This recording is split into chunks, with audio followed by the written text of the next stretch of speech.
What's going on, everyone? In this video, we're going to be going over reasons 4 through 7 of why people don't reach their full potential and how you can overcome them to become the greatest version of yourself. In the last video, we went over reasons 1 through 3.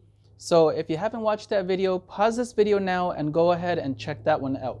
Let's pick up where we left off. Number 4, your environment. Have you ever heard the saying, you can't heal in the same place that you are hurt? In the same note, you can't grow in dead soil, no matter how amazing of a seed you are. Our environment plays an immense role in the way that we function and thrive. Imagine spending an afternoon talking about your goals with your greatest role model. Would they encourage you? Would the two of you bounce back ideas and create new ones? When you make a mistake, will they offer constructive feedback? A true companion is honest while still being kind. On the other hand, people who are constantly complaining, thinking negatively, and actively engaging in poor choices will not be able to meet you at the level you are trying to grow towards. As you may already know, misery loves company. An empty companion praises you and mocks you behind closed doors, secretly praying for your failure. And no matter how much support you may give them, a plastic plant will never grow with rain. Unhelpful environments are parasitic and will over time drain you of your energy. Surrounding yourself with high-quality people will energize you and stimulate you, while nourishing you and promoting external balance and rhythm. If we strive to surround ourselves with the people who inspire us and share similar growth mindsets, we will flourish and excel. Number 5, giving up too soon. Albert Einstein says, failure is an accomplishment in progress. Let me tell you the story of a young woman named Joanne. She had an incredibly difficult life. She lived a life of poverty and constant insecurity, and she was diagnosed with severe depression in her early 20s. She was even a survivor of domestic violence. And while she was recovering from a painful divorce, she spent 9 months in cognitive behavioral therapy, trying to piece her life back together. She tried to write her first book, but made no progress. Time after time, her manuscripts were rejected by publishers for being unoriginal, unimaginative, and uninteresting. Her ideas were considered repetitive and uncreative. Her books were also rejected for being too long and too old-fashioned. All the while, she struggled to raise her 2 children. She had no jobs, no career aspects, and tried to work on her book at a cafe while her daughter was asleep. So who is this woman? She is none other than the bestseller author of the Harry Potter series, J.K. Rowling. Where would she be if she simply gave up after her first few failures? J.K. Rowling is the one who famously said, "Rock bottom is the solid foundation on which I rebuilt my life."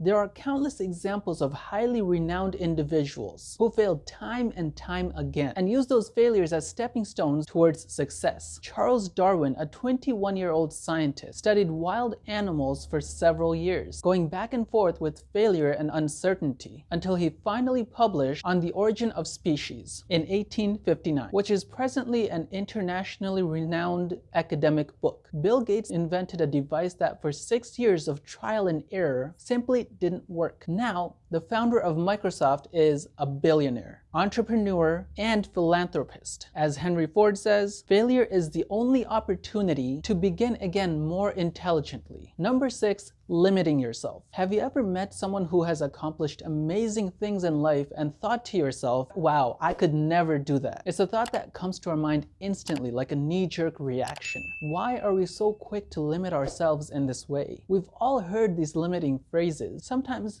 they're even told in a jovial way. He is so healthy, I gain weight just by looking at cake. Or, she's such a morning person, I couldn't get up early even if my house was on fire. Of course, these are just silly statements that don't have truth behind them, but your subconscious doesn't actually know that. The more you are feeding your brain these limiting, self-deprecating statements, the more your body becomes accustomed to and even looks forward to failure. Doing the things that are challenging have a certain level of discomfort to it, and this causes our brain to cling to familiarity and certainty. You tell yourself you can't fail if you never try, but remember, you will also never succeed if you never fail. Something that many people might not know about Neil Armstrong is that he was actually afraid of space. He was afraid that his heart condition would be exacerbated in space, and he was also terrified of the possibility of a landing failure, resulting in certain death. There are so many variables to the mission, and so much that could possibly go wrong. But yet, Armstrong did not limit himself. He actually looked forward.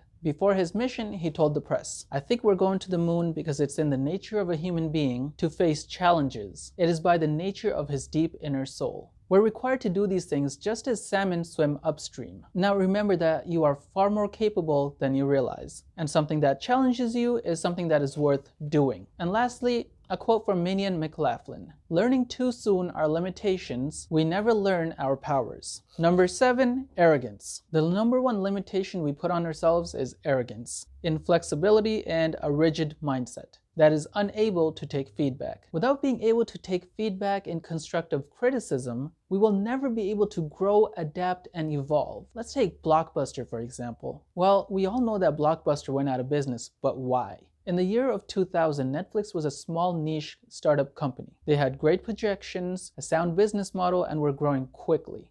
They offered to sell to Blockbuster for $50 million.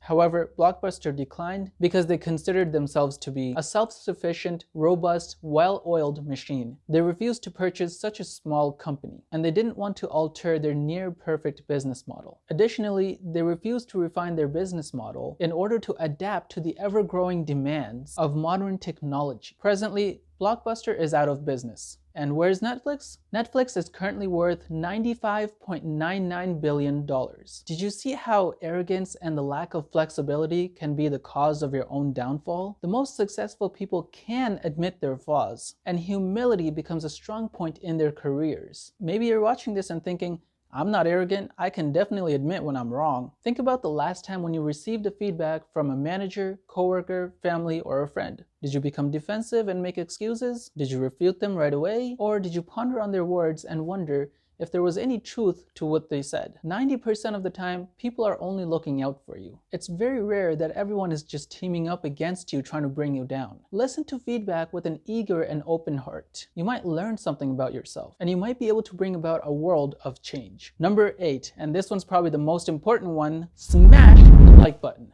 Subscribe and hit the bell icon so you can come back for more great videos that will help you achieve success in life. Now that we dug a little deeper into our own limitations, hopefully this video will help you overcome them and reach your full potential. See you in the next one.